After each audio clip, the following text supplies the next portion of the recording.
Welcome to another episode of What is Hashimoto's with Dr. Martin Rutherford.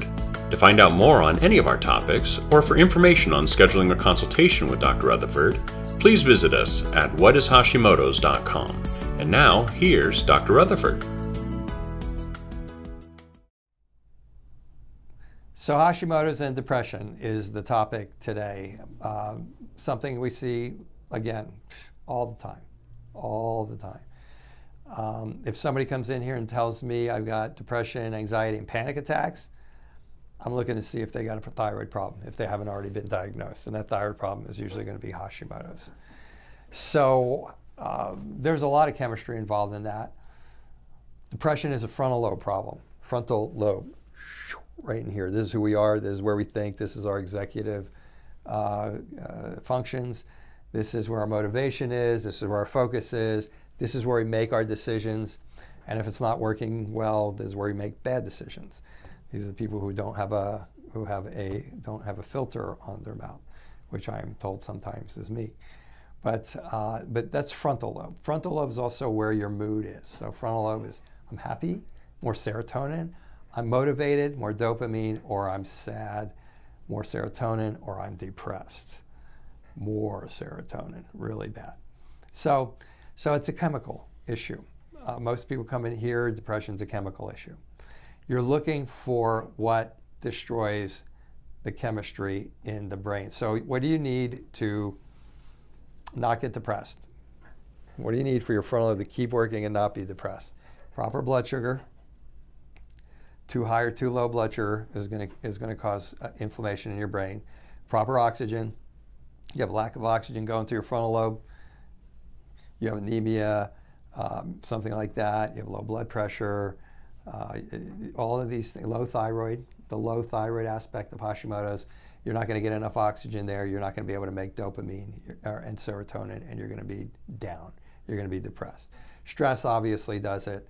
And you need a lack of inflammation. I just mentioned inflammation. Stress is probably the number one on that one, and blood sugar. So blood sugar, oxygen, essential fatty acids, and a lack of inflammation. Hashimoto's has an affinity for decreasing blood supply to your frontal lobe and increasing inflammation to your frontal lobe.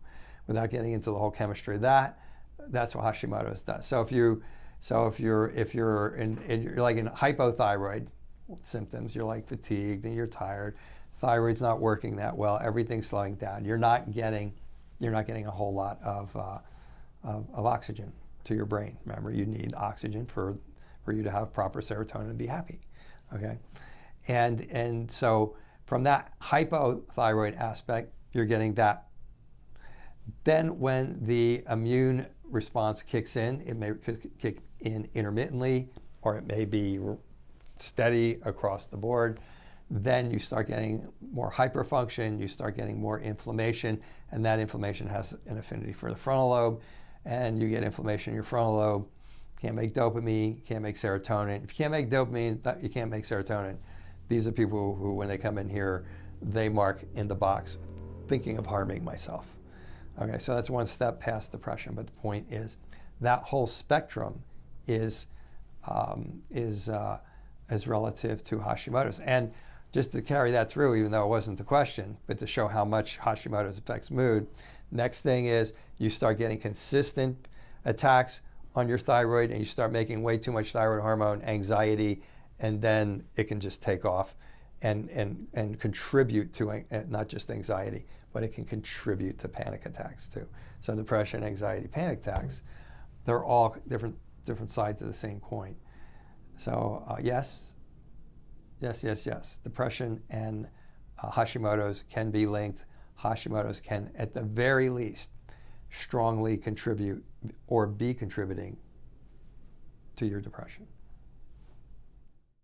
Thank you for joining us for another episode of What is Hashimoto's. To find out more on any of our topics, or for information on scheduling a consultation with Dr. Rutherford, please visit us at whatishashimotos.com.